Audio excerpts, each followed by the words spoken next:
Welcome to the latest episode of our podcast series for financial advisors. Today's episode is Life After Edward Jones, How One Advisor Built a Lean, Focused, Independent Firm. It's a conversation with Steve Davis, the founder of Madison Elm Wealth Management.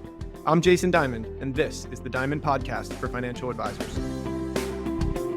Steve, thanks again so much for joining us. Thrilled to have you here. To start, can you just walk us through what brought you to the world of wealth management and give us a little bit about your background? Yeah, sure. Thanks for having me. I was a finance major in college, and then definitely knew I wanted to get in the investment space and wealth management space, but didn't feel ready to be an advisor right out of college. But actually, up until 2.5 years ago, the only company I ever worked for was Edward Jones. Um, in college, I interned with a local Edward Jones branch in the little suburb where I grew up in Cincinnati, Ohio. I just needed a flexible job because I was playing college baseball and we had games during the summer, but I wanted some finance related internship. So he was nice enough to kind of bring me on part time. I just help with things like seminars, but kind of got a behind the scenes look at what that was like running a branch and being a financial advisor.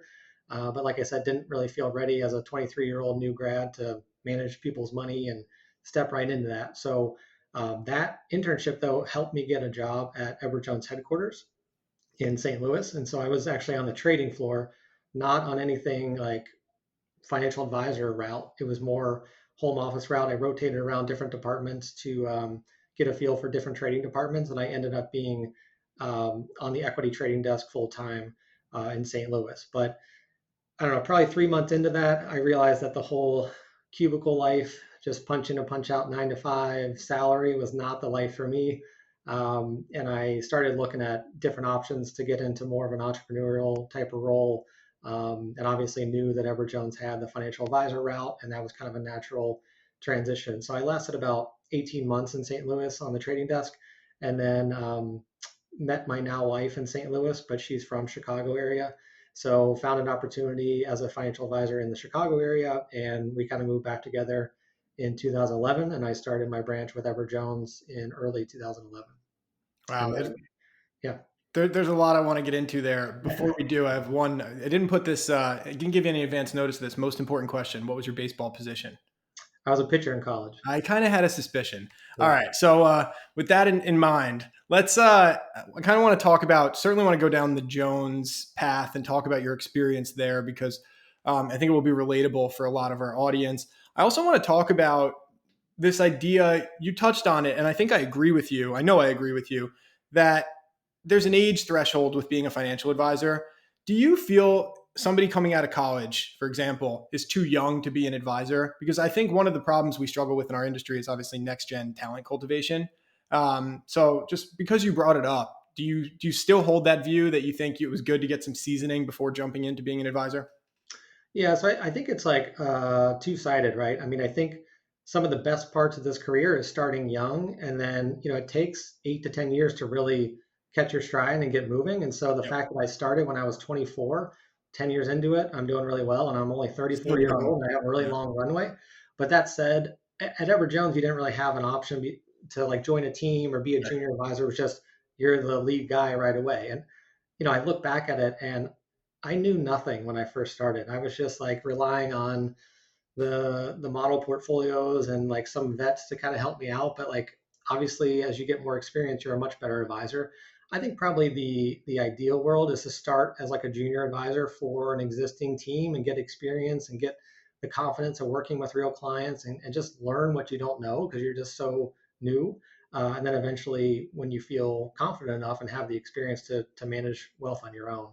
Um, but I kind of learned on the fly as I went, and you kind of learn as you go. And like I said, that was my only option. But I think if I had to do it again in an ideal world, and if my kids were kind of going through that, they're still young, but down the road, I think having them start as like a junior person, if they want to do that, get experience, and then be a lead advisor.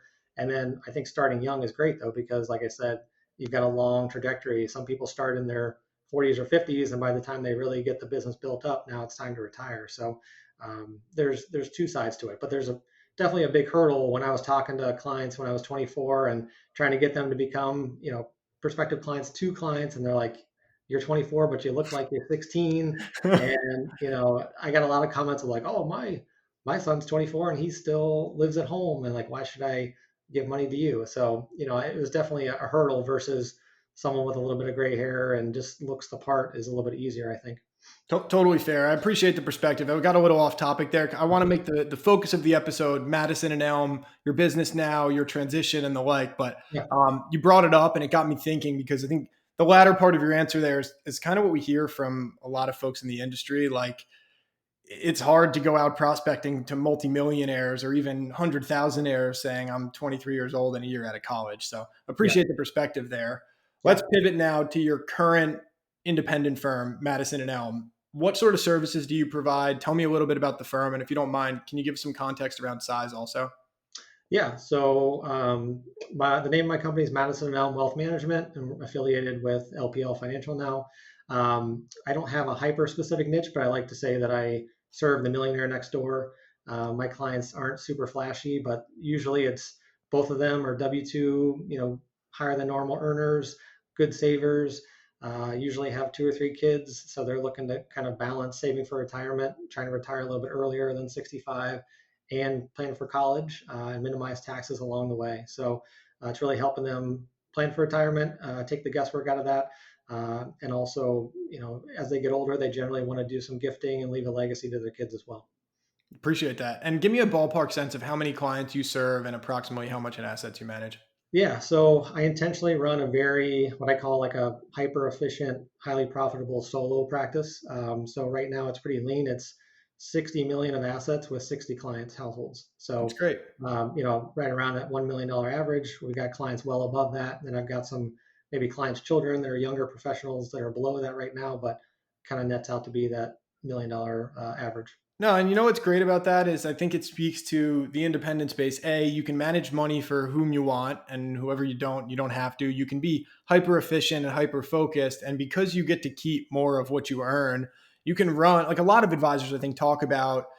We recently read a book in our company book club called Essentialism, and they talk about this Yeah. concept of like almost like a shrink to grow mentality, right? Of like you can be doing things you want to be doing with your life on the personal side, right? Have more time back in your day, work with the clients that you want to be working with, and still hopefully either come close to matching or in some cases exceeding the economics also. So I Yeah. think it's helpful for that. Yeah, that was intentional, and that was something that I was trying to build. I was building at Edward Jones as well, but that didn't really jive too much with the typical Edward Jones office. So I got a little bit of pushback about that. But you talk to vets, you look at different practices, you read different books like you're talking about. I've read Essentialism, I read The Supernova Advisor, and even hired them for a year or two to be my business coach, and really focused on that. And it's the beautiful thing about our industry is that you can make a nice living and do a really good job for a pretty low number of people.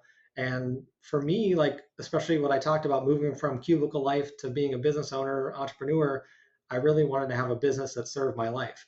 I felt like if I created just a high paying job where I was working 70 hours, then you've kind of created your own prison essentially. It's like the whole point of going through all that hard work and doing the door knocking and prospecting was that so eventually I could have a really nice schedule and be around for my kids' games, go on dates with my wife, and have that balance. And so I was always super intentional about that's the kind of practice that I want to build is low number of clients, deep financial planning, higher average net worth, and really a nice schedule for myself as well. I love that you kind of highlight that because I do think some advisors have this like almost misconception about the independent space that it's I'm going to be grinding out 90-hour weeks because I'm the CEO, the CFO, the controller, and the compliance officer. And Yeah. there are so many different versions of independence. We'll get there. I promise. I promise that's going to be the focus of the episode. But you have to indulge me and let me ask a couple of Edward Jones questions first Yeah. because we hear from a lot of Edward Jones advisors, and in my experience, they fall into two categories. Almost to a man, almost every or woman, almost every Jones advisor is incredibly proud and grateful to the firm. Grew my business there, built an incredible book, taught me everything I know. Sounds like that jives with your experience. And then some people still feel that way, while others, I think, feel maybe I'd say limited or like they've outgrown the model. And I don't want to put any words in your mouth, but just to maybe tell me a little bit about how did you reconcile leaving Jones, a firm that I imagine you had quite a strong loyalty and pull to, given some of the routes you've described. Yeah, yeah. I mean, I had a good experience there, and like you said, I felt like a good place to start my career. There's a lot of good people there that I met that helped me a lot, and people that I'm still friends with. Um, and yeah, I mean, I think that it was a great place to come up in the business. Like I said, I worked at a branch, then I worked as an intern, I worked at home office. So I kind of had a unique perspective of both sides of the business. But over time, frustration started to mount a little bit. And I would say that, in the later years of my career, as my production grew and as I started thinking about the next 5 to 10 years of my business and where I wanted to take things, it just became pretty clear that that was not the direction that Edward Jones wanted to go. And so, I didn't feel like animosity about it. I was just like, look, it's just becoming clear that Right. what I want to build and where I want to go is not what Edward Jones wants to do. And obviously, Edward Jones is a very successful business, and they're thriving for a reason. But it's a very specific type of advisor and practice that they want to have, and they want all 20,000 offices to kind of operate within the same box. And that was just something like in the beginning of my career, it's nice to have parameters in a box. And like, I didn't know too much. So I'm like, hey, give me these guardrails and I'll stay within them. But over time, it's like, I kind of want to do things over here, or I've got creative ideas to do this with my clients. And maybe I don't want to be the same as all 20,000 advisors. I want to kind of, market myself differently, or offer different solutions, or move up market. And, those kind of things were not welcome if it's not within, kind of the franchise model that Ever Jones wants for all their branches. Yeah, it's I think a pretty common kind of narrative to hear from Jones advisors. Something, and not just Jones advisors, by the way. This is advisors at any single firm in the industry, especially I'd say the bigger W-2 firms, where it's impossible not to. If you started your business at zero at a firm and now you're managing close to, let's say you're producing close to $1 million in revenue, your needs are so different as $1 million, $2 million team than they were as a $0 team. It's impossible that, and that's not to say that every advisor needs to make a change, but it is to say that um, I think it's natural that sometimes advisors sort of deviate from the vision of the firm. You talked about like a conflict. I can't remember the exact term you used, but basically like it was a mounting of frustrations, but no one significant thing. Was there any kind of catalyst event, straw that broke the camel's back, or more just like felt like over time this was clear to you? Yeah, I mean, I think there was eventually kind of like a watershed moment where it was clear that it was time to move. But over time, I think it was just a mounting of things. And I really didn't want to leave. I wanted to stay. And Mm. my goal was that they would hear some of the advisor frustrations, because I wasn't the only one saying certain things, that I'm like, well, maybe if enough of us say this, they're going to change some of their policies or allow certain things, and it'll be easier to stay. Because I knew that it's a hassle on me to leave. It's a disruption to my clients, and it's Yeah. easier to just stay where I am. But I would say it was a mounting of things. So it started probably 2015. I got my CFP, and it took me 2 years to study for that. And I was super proud of it. So I started marketing it to all my clients and marketing it to prospective clients. And I got just wrist slap after wrist slap from email compliance saying, you cannot call yourself a financial planner. We at Edward Jones, you are a financial advisor who has attained the CFP designation. Sure. And I had a compliance officer tell me, hey, really, we don't like the fact that you're kind of going out and promoting this and making it seem like it's something special, because it's kind of indirectly putting down the Edward Jones advisors down the road from you who don't have their Oh CFP. God. And most of our advisors here don't have that. And so if you're out there promoting like it's a great thing, then it's indirectly putting them down. Mm. And I said, I'm not disparaging anybody else. I'm not saying anything about the guy down the road. It took me 2 years of my life to get this. And I got it for precisely that reason, is that not very many people have it. And I want to promote it because I think it's important. Yep. So that became a rub, and it was just a constant, um, to the point where like I'm sure I got put on some email list where someone was reading like every single email that I sent, because I was just getting constant like, if you do this one more time or say you're a financial planner again, then you're gonna have to come to St. Louis and we're gonna.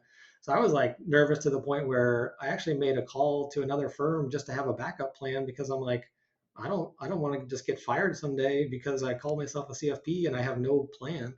Um, so that was just one thing, but I would just grind through it. And then I would say as my production grew, then the numbers and the math became a bigger, more glaring issue, meaning my payouts were still very low. Yeah. I mean, so in the Edward Jones world, they're divided into segments. It's changed, but at the time I was there, it was level 0 to level 10. I think now it goes up to like level 15 or something.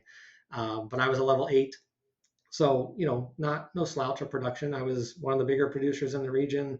And my net payout, when you include, that they tout things like you've got your commissions, but you also get trimester bonuses. You get limited partnership. I was limited partner. You get the trips, profit sharing in the 401k. But even when you add all that up, my net payout was 51%. And you start to add up those dollars, and I'm like, man, that's well over $300,000 a year that I'm paying to Edward Jones. And what am I getting in return for that? And, if the value is there, then great. But I was like, look, I've got this office that I really don't need to use too much because my practice had kind of shifted to more virtual. The BOA role at Edward Jones, I felt, was so limited that the BOA could do very little. Yeah. They couldn't be at my production level. They weren't allowed to be licensed. And even if they were licensed, they were very limited in what they could do. So essentially, what they did was scheduling because we didn't have scheduling software. And so it would just be, typing emails all day saying, hey, Steve's available to meet with you Tuesday at 10 or Friday at 11. And by the time the client would respond, they'd be like, oh, sorry, that time's taken. Now Booked. there's just like endless. So if we would just have like a Calendly software or something, a scheduling software, it just makes it so much more efficient. Yep. So it was that it was really lack of control about investment solutions, who I can hire, when I can hire. I wanted to have a junior advisor at one point, and that wasn't allowed. I felt like the compliance was kind of overbearing. Obviously, I understand the need for compliance, but at Edward Jones, your all 20,000 advisors are managed to the lowest common denominator. Whether you're a brand new advisor who's very green, or whether you're Right. a seasoned vet with 15 years of experience and a perfect broker check and a CFP, it didn't matter. It's everyone's um, managed within such a tight box that you couldn't possibly screw anything up for. And it's really, what I've learned is that, it makes sense to enforce FINRA and SEC rules. That's what compliance needs to do. But it became clear that Edward Jones put additional layers and wrappers on top of that to really protect GP, interest. And whether it was making the advisors' lives worse or making it harder for clients to do business with us, that didn't seem to be a factor. So those were some of the main things. Is really just the lack of control and the lack of nimbleness. Like if I got an idea and wanted to implement it, it took literally years to get stuff done. And like I was part of one of the pilot projects to get advisors in multi FA offices. Yep. Um, and I put together a list of other advisors who were willing to do it. I had a space next to my suite in an office building where I was, and my landlord said, "Yeah, it's open. Let's just blow out this wall and expand your practice." So I'm like, "Okay." I'm thinking 3-4 months.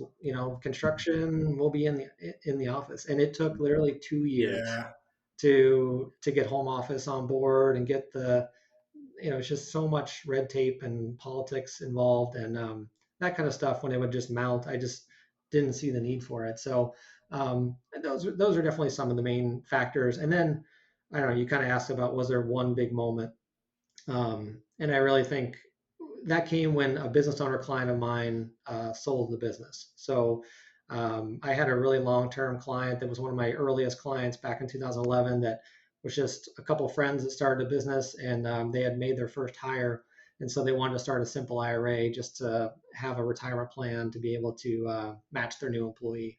And it started real small. And he was like, "Hey, look, I know this is real small and it's below most advisors' minimums, but would you just kind of help me out with this, and maybe it'll grow into something someday?" And I'm like, "Sure." At the time, I'm a brand new advisor and I just needed some assets, some new accounts. I'm like, "Yeah, let's do it." And over time, they started adding more and they started hiring more, and it became a bigger plan. And then I was able to get 2 out of the 3 business owners as personal clients, and that's really where the main revenue was. And I knew down the road they had talked about selling, but they were young guys, and it seemed like one of them wanted to sell sooner than the others, but they're like, "Hey, down the road, but this is not anything that we're going to do short term." But then all of a sudden, one day, I got an email from one of the owners saying, "Hey, we've got a letter of intent on the table, and we're talking about like north of 30 million that the practice would be sold for." And I'm like, "Oh my gosh!" Like I'm super excited for my clients, but also thinking about what that would do for my practice. And when you talk to veterans, they're always talk about this one defining moment that like turned around their career. And I'm like, this is going to catapult me to 1 million of production. And, this is going to be the thing that really catapults my career. And I'm going to start moving up market like I've always wanted to. And then they kind of, those two clients, it was hard to get a hold of them, and they were just like ghosting me a little bit, and the other owner hadn't even said a word. So I'm like, this is kind of weird. Finally I got back a hold of them, and they were like, oh yeah, we are going to give you a shot at it, but just so you know, we've been interviewing, RIA firms that we got introduced to by our third partner and someone he uses, and they really specialize in working with business Mm, owners who have had exits north of 10 million, and they really specialize in what we're looking for. But we'll give you a shot at it. Just kind of let you know that there's other players in there. And he even gave me the name of the firm so I could do a little bit of research on them. But essentially, their pricing was way more aggressive than whatever Jones could offer. They had things like advisor discretion, which I couldn't match. They yeah. had alternatives, private real estate, private equity, and I had my kind of plain vanilla blue chip stocks and mutual funds and higher Right. The prices. capabilities also from a capabilities perspective, a pricing perspective. Yeah, it's a Yeah. powerful story. It's a But I powerful was, yeah, example. but I was still like, I've got this personal relationship and I know these guys. And so, anyways, then at the end, they decided to take all the money and move it to this RIA. And Wow. not only did I not get it would have been probably north of 20, 25 million that would have come to my practice. They also took all the existing money that they had with me at Ever Jones and moved it to this RIA. And I was just like gutted. I just felt like Wow. I went from the highest of highs to like so low and Yeah. just so upset. And I felt like for the first time, the reason I lost the business was because I was at Ever Jones. And I felt like if I were an RIA or if I was independent, if I had those tools that I have today, which are discretion and private equity, private real estate, alternative investments, crypto, whatever, like that's what they wanted. And I wasn't even able to come to the table and say like we can offer that. It was just I couldn't even compete. And even that, like I didn't sound like I picked up the phone right away and called you. I called home office and was talking to anybody at home office who would listen to me. And that's where it became pretty clear that at the time, this is 2022 we're talking about, and maybe things have shifted a bit, but I finally found one guy who was kind of my advocate, and he was like, look, I'm trying to have these conversations every day, but we're just not focused on that client. We're focused on the $1 to $2 million account, not the $8 to $10 million account. And I'm like, well, that's where I want to be focused. So I guess this is just not. And so at the same time, I had hired a new business coach, and she could see my frustrations and was like, look, I coach a lot of people, and some people are meant to be W-2 employee advisors, and I just get the sense that that's not you. And I think you at least owe it to yourself and to your clients to just do some due diligence, shop around, see what else is out there, look at the other tech, look at the other investment solutions, look at the payouts, see what your practice is worth. And if nothing else, you have the confidence to know that Ever Jones is good and you just come back. Or if you see something better, then you kind of owe it to yourself and your clients to do that. And that's when I called you, and we had our conversations about what I'm looking for, and you were great about help introduce me to a number of firms, and so we started that due diligence process in probably mid 2022. Yeah, wow. I mean, first of all, there's a lot there. Thank you for sharing it so openly. That's a tough story, right? Like you're Yeah, basically sharing a loss. yeah, So I appreciate you being vulnerable and sharing that with our audience. And that is the quintessential example to me of just nobody did anything wrong. You've yeah, just outgrown the firm. Like that's what we mean when we talk about outgrowing a firm. It's a tangible, real life example. You kind of preempted my next question, which was so and I know the answer from I had the benefit of working with you directly, but I was going to kind of ask you about so why didn't you consider any other W-2 options? Like uh, you could have sold your book of business yeah, to a competitor firm. You would have been paid a recruiting deal. I think you know right, this, probably north of 250, 300%. yeah, And you never even really considered it. So yeah. why? You just felt like it would be the same everywhere? Yeah, so at that time, it was all about, I think my two biggest factors were control and net payouts. And Right. I was just so done with the bureaucracy and I just wanted the control. I wanted to leap into independence. I wanted to be an entrepreneur, and I felt like if I moved to another wirehouse, it was going to be more of the same. And luckily, my wife and I have always been good savers. I wasn't desperate for the payout. It was more about I need to be a real business owner and nimble and have the control and increase my margins and run the practice the way that I want. And I don't want um, someone else telling me what investments I can offer and what my payouts are going to be or changing the payouts next Right. month. So yeah, that's why. And so I I kind of knew enough to know that I don't know what I don't know. And I'd done a little bit of research by listening to your podcast, reading, Kitz's articles, that kind of stuff. But I was definitely not educated on all the different landscape of independent versus RIA versus can you tuck into an RIA aggregator type firm. And so you were great about educating me on just what the overall landscape looks like and what are your main pain points, what are you looking for, and how can we introduce you to some companies that might be a good fit. And even in that space, everyone is a little bit different in terms of what they do and Yeah. don't allow and what products they have, what kind of transition deals they have. So that was good for me to kind of go through that exercise and see what else was out there. Yeah, I think you said a couple things that I'm thinking back now. It's been hard to believe it's been 3 years already, by the way. Yeah. But and first of all, I didn't pay you to say those very nice, kind words about working with, Yeah. so thank you for that too. But first of all, it is fascinating to me how many advisors feel exactly like you feel, and it's the right instinct to say, a lot of my frustrations about Edward Jones are not Jones specific. It's No. I work for a W 2 firm. Like you said, the lowest common denominator concern. That's true of pretty much every FINRA member firm. Like that's the Yep. reality of life at the big firms is they handle compliance restrictively.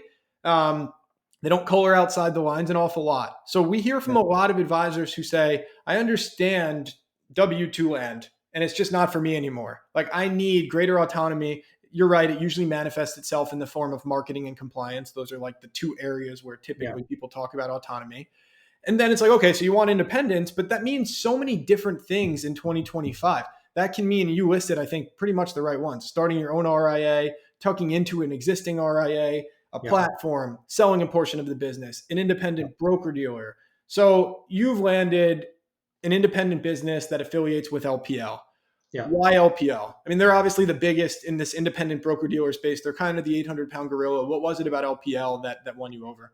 Yeah, so I guess the other point of why independence versus wirehouse was I just wanted to do this once and be done. I did not want You didn't have the to. interim step, right? Yeah, I didn't want to do an interim step to take a deal knowing that I was going to leap again 7 years from now. Like I just didn't feel good about that, and I knew it was going to be a lift and stressful, and I just want to do that once. And I think you guys have had a good line at Diamond Consulting that I refer to sometimes, like move once, monetize twice, meaning transition deal plus enterprise value down the road, which I kind of like that too.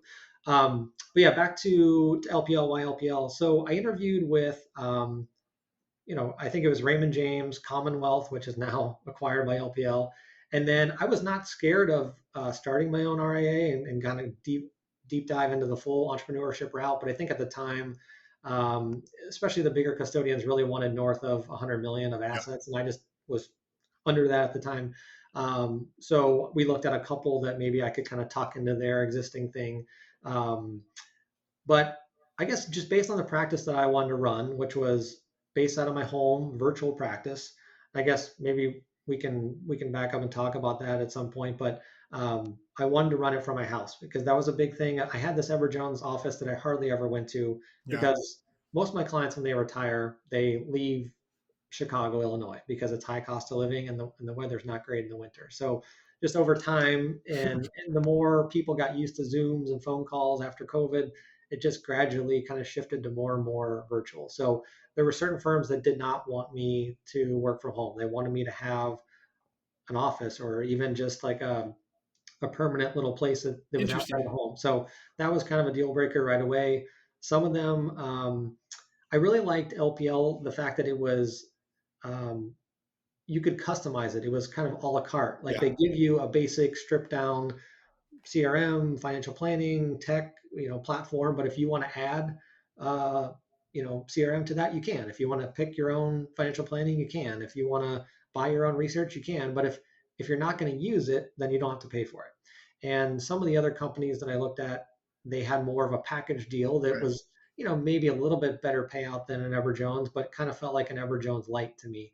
And I was looking to go a little bit more.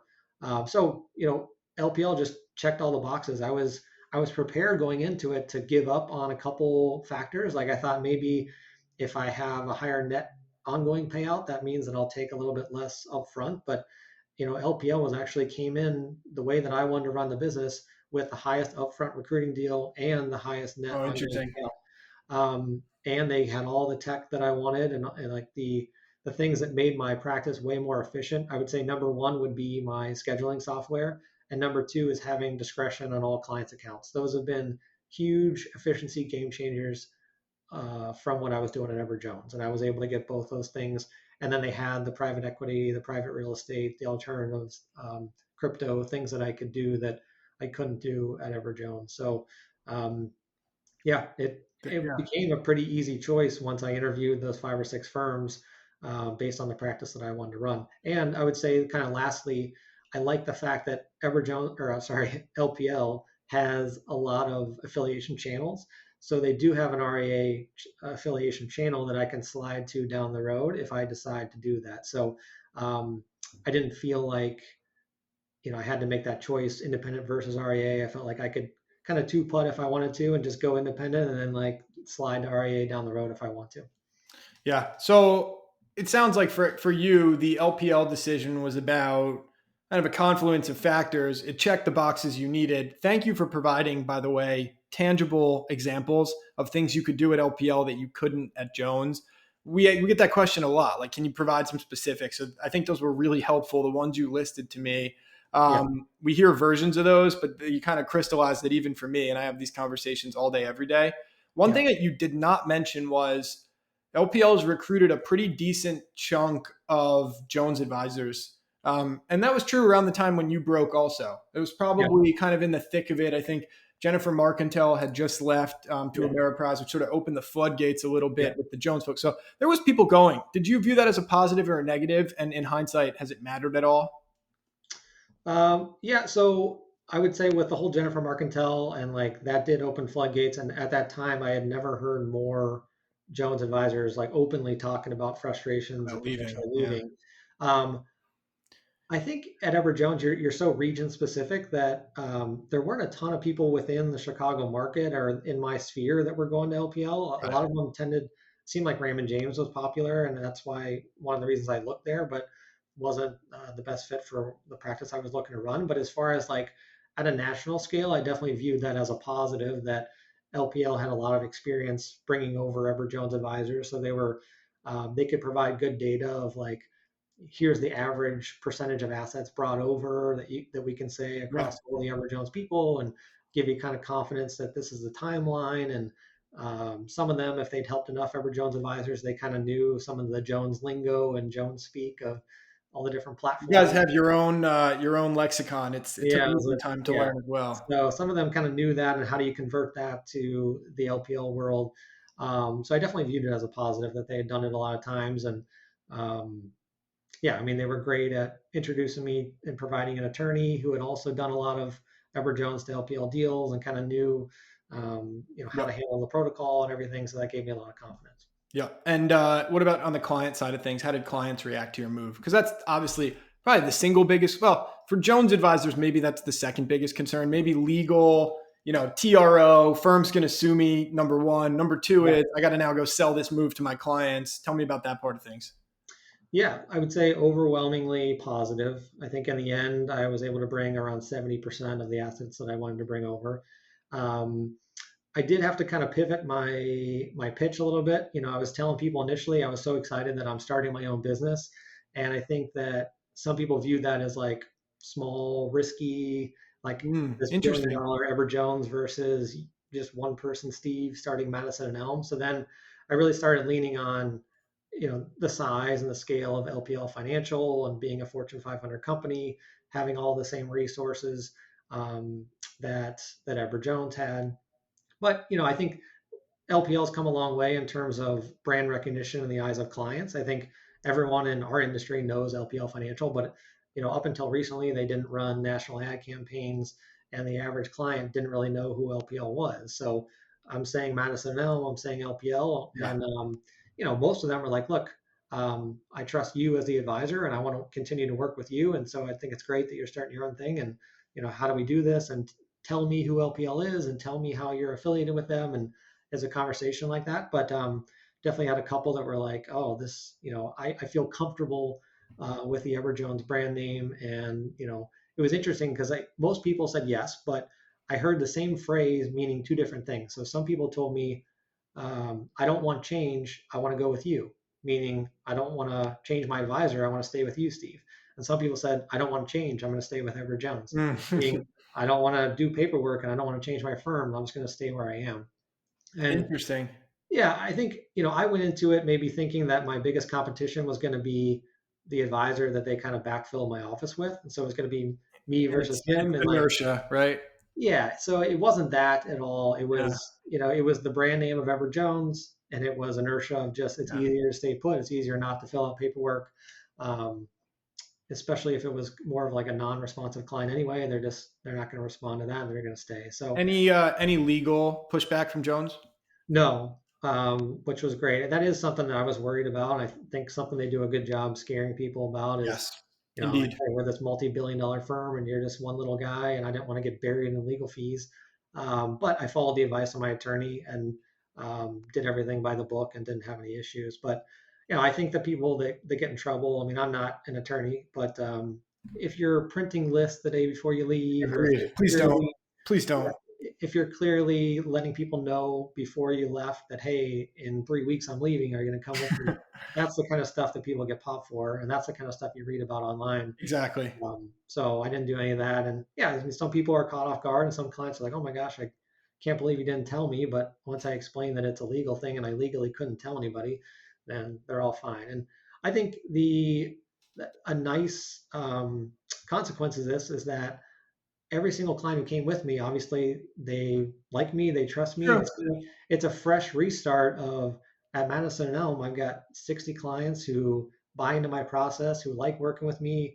I've worked with them for 12 years, and it's kind of a nice reset to say, certain clients are going to leave on purpose. Some people you thought might come didn't, but okay, it kind of proves that maybe the relationship wasn't as strong as you thought it was. And then the people who say yes, it's kind of a brand new start, which feels good. That's an interesting way to look. I actually really like that as like not only as fresh restart, but also those people kind of self-selecting, like they're the inner circle, right? They made the Yeah, conscious choice to re-op and work with you again. I think it's a yeah, really interesting and healthy way of looking at it. yeah, I want to talk though for a second about the future here. Growth is one thing that people worry about. Every advisor worries about growth because the firms all worry about growth. But I yeah. think especially advisors who go independent, like, okay, it's one thing that the clients who were loyal to me have followed me. But was I successful in prospecting new business because of the Edward Jones name and brand, or am I going to be able to grow going forward on my own? What's your strategy? Is it organic, inorganic? Have you been successful? Are you excited about it? Is it easier? Just tell me about your kind of growth thoughts as Madison and Elm as opposed to a captive advisor. Yeah. So I would say, I mean, obviously, set realistic expectations for the beginning and for the transition. Like it's going to take, I probably transitioned most people within 3 to 4 months, but there was definitely the first 6 to 9 months, you're kind of getting used to the new systems and just it's a transitionary phase. And so you're not really thinking about growth at that point, but definitely after month 12, I feel like growth gets easier being an independent advisor because you just have so many more options of how you can grow. It's not like I was getting, you know, 2 referrals a month from the Everjones website or anything like that. I almost felt like at the end, we had so many advisors. There was 10 Everjones advisors just in my town, and I felt Yeah, like the region was oversaturated. we were We just do hear trying to. that I felt sometimes. like Yeah. I was competing more with my own firm than I was with Mm. any other. So I feel like growth gets easier as independent, and each client means a lot more to your business because my net payout now is 77% um, Net, net net of everything. net of everything. So Good I'm for kind of you. unique where I'm running a You hyper. work from home, correct? I work from home and I don't have a BOA, which we can kind of get into that, but that's different if you've got a fancy office and big staff. But that's not what I set out to do. So yeah, I mean, I've my LPL payout starts at like 92%. You've got some other fees and things that bring it down, but my net payout is 77% as opposed to 51% at Ever Jones. So it doesn't take long to break even with lower number of Yeah. You assets. don't need hyper Um, growth to get to a but good but spot. every client you bring on means more to your bottom line because your net Yeah. payout's better. So far, I have not done like M&A or buying any practices, but I love the fact that that's an option. And I feel like that's a big theme of this whole thing too, is that just having choices and having freedom. Yeah. If I wanted to, I could. Like I feel 100 pounds lighter not having that so being so restricted like I was at Ever Jones. And so I think down the road, that's something that I will do. So far, I've been growing organically like I was at Ever Jones by getting referrals. A lot of my clients are kind of in their 60s, so they're hitting that age where they're becoming the power of attorney for their elderly parents. So I've been Mm. getting a lot of assets from that, and it's been nice because you get additional assets, and it's still maintain the same number of relationships. Um, but I mean, if you wanted to, you can start a YouTube channel, you can create a podcast, you can write your own white papers. I mean, things that would never be allowed. Um, Yeah. and I think, I love what I'm doing now with just a manageable book and doing a great job for those 60 people and growing, organically. But I think that down the road, I would maybe buy a small practice. Um, and bring on, maybe a younger, newer, like fresh college grad as a junior advisor kind of thing.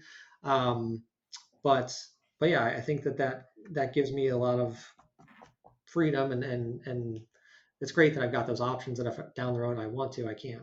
Yeah, and it's music to my ears. Selfishly, as having helped you on this journey, that you feel 100 pounds lighter. Yeah. I guess that makes me the diet coach in that example. So I'm glad to hear that.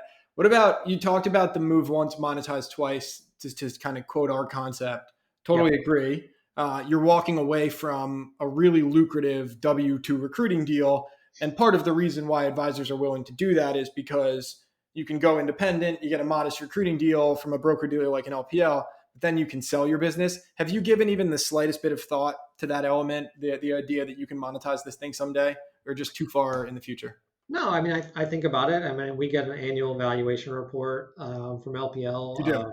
It's nice to see that number, and that's definitely part of the move. Is it's nice that number one, it's nice that it's worth more than it was at Ever Jones, but also Ever Jones had a lot of restrictions on when and how you can sell your Right. business, and so at the time it was something like the rule of 70 or something like that, where it was age plus years of service at the firm. LOS plus age. Yeah. Yeah, so like for me, starting at 24, that means I wouldn't be able to maximize the sale value until like upper 50s or so. When, I mean, I know I have friends and like I would be in a position that if I wanted to, I could sell it in the mid 40s, but at Ever Jones, I wouldn't have been able to do that because I didn't hit that rule of You didn't 70. hit the Like, rule.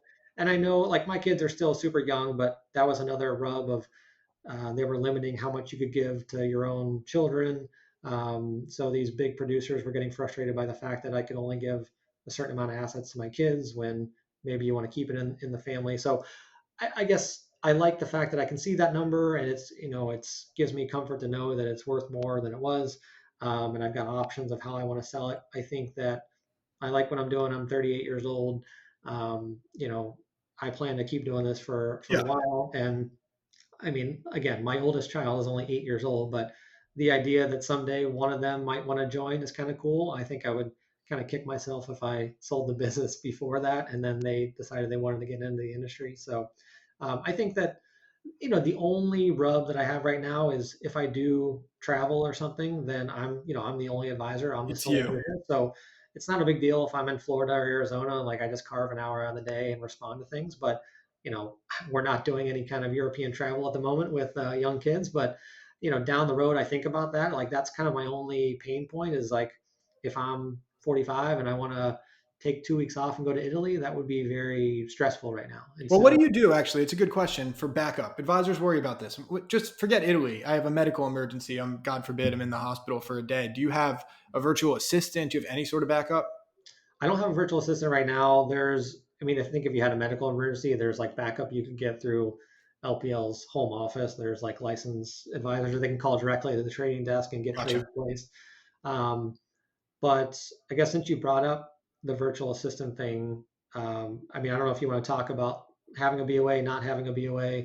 But that was a decision I made not to have a BOA because I felt like as long as I got scheduling software and some of the help that LPL was going to provide in those early days, that I could do that on my own. And so they provided transition assistance for, I think it was the first 6 months, someone to kind of help with the paperwork of processing, transfer paperwork, opening accounts.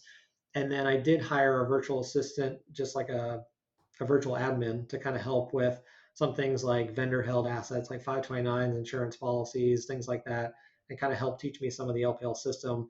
But then once I got up and running after about 6 months, I didn't feel like I needed that anymore. So, but those services are available where you could hire a part-time virtual admin if you wanted to, or certain things that maybe weren't available at Edward Jones as well. And maybe it speaks to your point, like the beauty of the independent space is, so now my kids are 16 and 18, for example, and travel's starting to become more real and my practice feels different. And now I want to add a partner or I want to start to Yeah. think about M&A so that the reality, like I think I like how you are thinking about my question around valuation and sale, because as an independent business owner, the answer should never be I'm ignoring it completely because it's too important of a component. It's a function, like it's a unique benefit of being an independent financial advisor is you have this Yeah. asset that's worth something tremendous. Even if Yep. you have no intention of hitting that bid for the next 30 years, you're kind of keeping an eye on that. And that's what I hear you saying also is like you're a steward of this business, even though you're not going out to investment bankers and shopping this anytime soon. Fair? No, and I think that a big part of why I'm not so eager is that the transition deal that I got helped a lot. I mean, that was helping me monetize a little bit the 12 years of hard work that I put in. And yeah, it wasn't what you could have gotten by going to a wirehouse, but it was still significant. And Yeah, I not think that nothing. it really helped catapult my personal net worth, which was great for me and my wife, and gives us a sense of comfort that we didn't have before. Um, and yeah, I think that a lot of Edward Jones advisors don't realize what their practices are worth on the open market. And so, yeah, I was happy with what I was able to get, and I was able to achieve control, better investment solutions for my clients. I feel like I'm able to be a better planner, just less compliance headaches, and just running the practice the way I want to run it. So it's worked out I well. love it. I love it. Well, this was a fantastic episode. I've really enjoyed speaking with you again. It was a fun catch up. Any last parting words for our audience? And maybe you could just end with what is your vision for Madison and Elm? Get us excited about what is something in the independent space that just really excites you. Yeah, so I mean, I think that, like I said, the next stage for Madison Elm is probably acquiring a small practice and kind of starting baby steps with that, and getting there's programs like University of Illinois has a financial planning degree where the Yep. kids graduate with a CFP designation. So I think that starting with something like that and just expanding slowly, and then just giving me where I've got that backup coverage, and that maybe I'm focusing on those top tier clients and able to grow a little bit faster. And I think that's the big thing is when you're new in the business, you've got more time than capital. And so it's like I door knocked and I did things like that because I didn't have any money to buy a practice and that wasn't an option. But now I've got more capital Converted. and time. Yeah. And it's so much more efficient to buy a practice and grow that way than it is to slowly get referrals and Yep. slowly bring in assets. And so you can really see the growth, hyper growth if you want to. But I love having the choice of how do you want to grow and what do you want your life to look like, and controlling your margins and controlling everything about the business. And so, yeah, I'm super excited about what I'm doing right now. And I think that I've only got positive choices going forward. So I'm confident that things are going to evolve in a positive way going forward. I'm confident for you. This has been great. Thanks again for your time, Steve. Appreciate you sharing your time and wisdom with our audience. All right. Thanks for having me. As a financial advisor, you hold yourself to the highest standards of integrity, honesty, and credibility. You are successful because you take your professional responsibilities seriously and are dedicated to your clients. But are you living your best business life? Are your goals aligned with your firm's, or could a better option exist? Should I Stay or Should I Go is a book written with you in mind. It's a self-guided journey that walks you through the key steps that we take with our advisor clients. This strategic thought process and roadmap to professional self-discovery is designed to help you ask the right questions, and think critically and objectively, whether you're considering change or not. Learn how to get your copy at diamond-consultants.com/thebook.